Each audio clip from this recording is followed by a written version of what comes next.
We've pretty much got the smoking gun on all this now.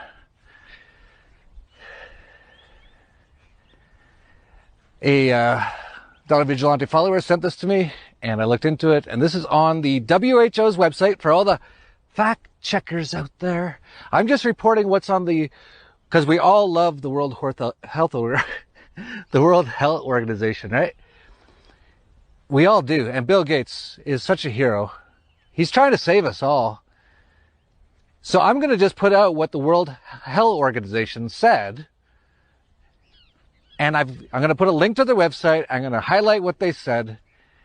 And so hopefully this doesn't get deleted. It'd be crazy. You know, if you're a YouTube fact checker working for basically the WHO, which is who we're totally supporting here. We're just showing their documents.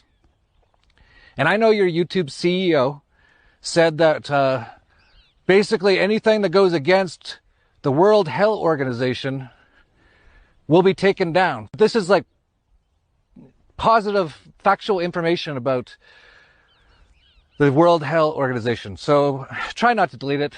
So here it is. This is from the World Health Organization's website. Their document is called A World at Risk. It's an annual report on global preparedness for health emergencies. Oh, thanks. Thanks, World Health Organization. And it came out in September 2019. So 2019, so last year, before any of this happened. And you might notice a big thing that they like to use as an image for the coronavirus right on the front cover. And also, very interesting, a lot of people all wearing masks. Well, you can read through the whole document. We'll have the link down below. This is all factual information, fact checkers. And here's their progress indicators by September 2020. So these are the things they want to be already in process by September of this year. And one of the points says the United Nations, including WHO, conducts at least 2 system-wide training and simulation exercises, including one for covering the deliberate release of a lethal respiratory pathogen. An exercise.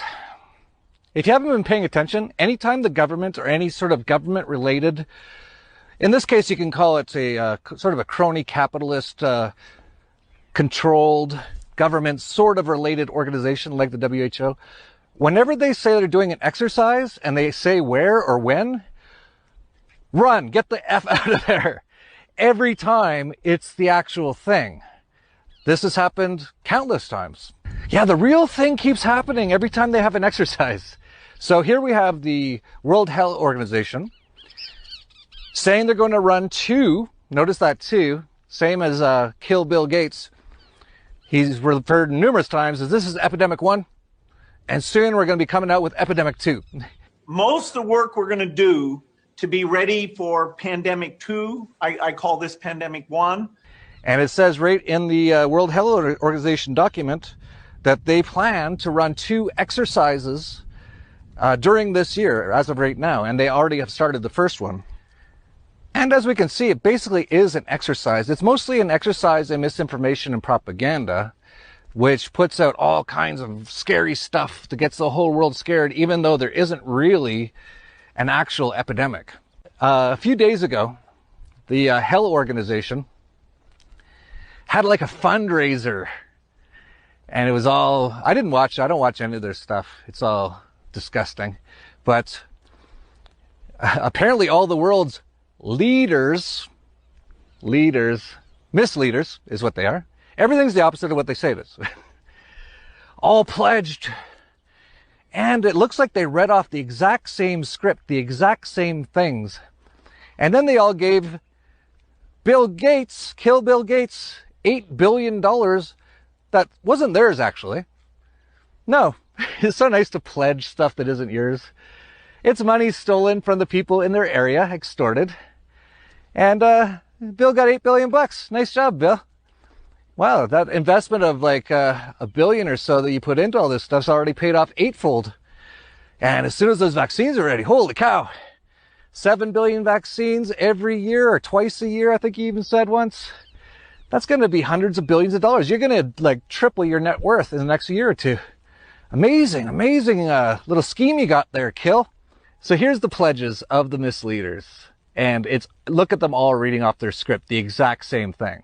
Better diagnostics, treatments, and a safe and effective vaccine.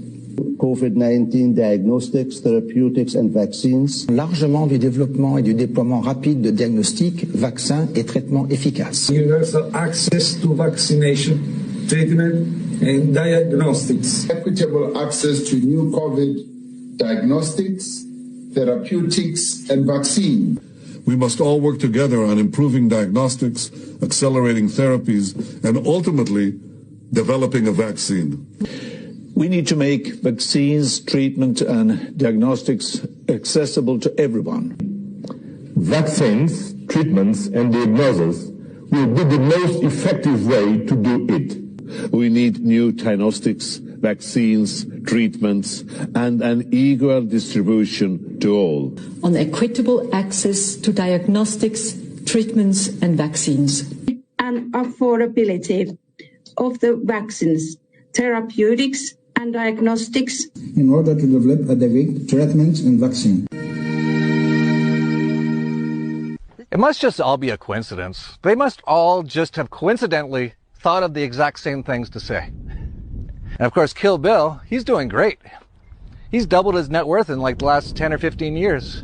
You've invested $10 billion in vaccinations over the last 2 decades, and you figured out the return on investment for that, and it kind of stunned me. Can you walk us through the math? Over a 20-to-1 return. So if you just look at the economic benefits, that's a pretty strong number compared to anything else.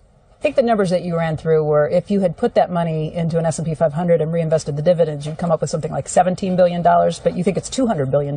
Here, yeah. Even during this whole thing, his net worth went up, and it basically just went up another $8 billion with those pledges from you that were stolen from you that were given to Kill Bill as they